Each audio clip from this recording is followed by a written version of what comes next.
Guys, welcome to this video. In this video, we're talking about what argument in functions are. I can think of argument as what is required by your function for you to execute properly. Let's create a function called, let's call it school, for example. This is how to create a function.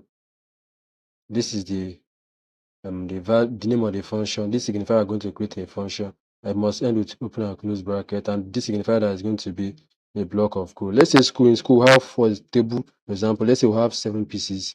I'll have chair, for example, and then we'll have maybe 3 pieces. And then let's say we also have boards, for example. Also, let's say we have 5 board. I can decide to print, say as a print table, I say board. I can set to print out here.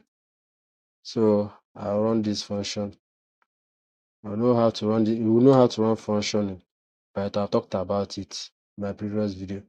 So you can see I was able to run all this successfully. But let's say in a situation where I want to give this table, I want to give the table 7 when I run it. I want to give chair 3 when I run it. And I want to give board 5 when I run it. Without me, I have to hard code it here or I have to defaultly set it here.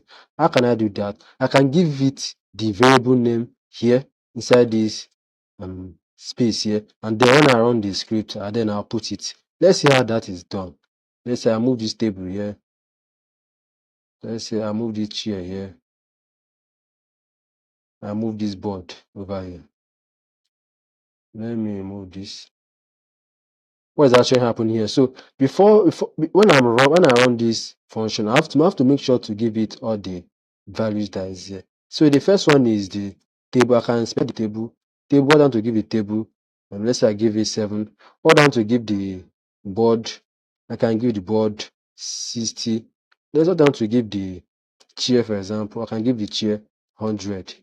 Let's run and see the output. You can see we still got the same output by deliberately setting it when we call the function.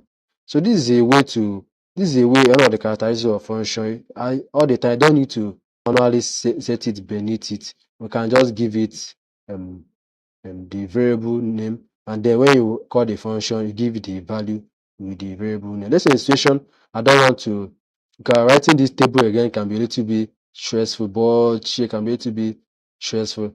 What I can do, since I already know the arrangement, make sure you use this when you already know the arrangement. You can start to remove the table variable. You can start to remove the board. You can start to remove the chair. I'm still going to get the same thing because in Python, you already know that, oh, this is school. We're calling this function. And this function takes 3 arguments. The first one is table, chair, and a board. So then this 7 we gave it was for the table, 60 was for the chair, and board was for the 100. Let's run let's see. You can see I was able to still get the same 760, 100. I know we assign 7 to table. What happened when I move this table, this chair, for example, I move it over here. One that I gave chair 60. Then what is going to happen here? This 7 is going to go for table, 60 is going to go to board instead of chair, and then 100 is going to go for chair. Let's run and see that. As you can see, it got changed. This 60 now belongs to board instead of chair. So before you write your you give your argument to function, make sure you know how the setting. If you want to write it this way, make sure you know how the setting is being done. So you won't get it messed up.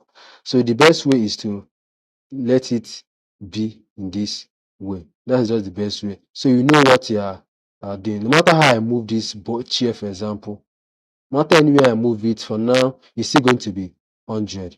Let me print out only chair only. It's still going to be 100. Even though I was to move it, okay, let me move this chair here from beginning. So let me from end to the beginning. Let me move this. It's still going to give me 100 when I run this chair. You can see I still get the same 100 because it was specifically giving 100. But if you don't do it this way, if you know the arrangement, unless the arrangement is being set, it's not going to be changed. You can make use of giving the values directly rather than writing back the variable names again. So this is basically what argument is the function that giving the function the value when you run the script, when you call or call the function rather than her default decoding it. Because right here now I can change it to 999, and when I run this, let's say board, I see I was able to get this in. In a situation where we still want to make use of this code, for example, I can start to change this to 0. It's not going to affect because this function I can call it as multiple as many times I want. Let's run it.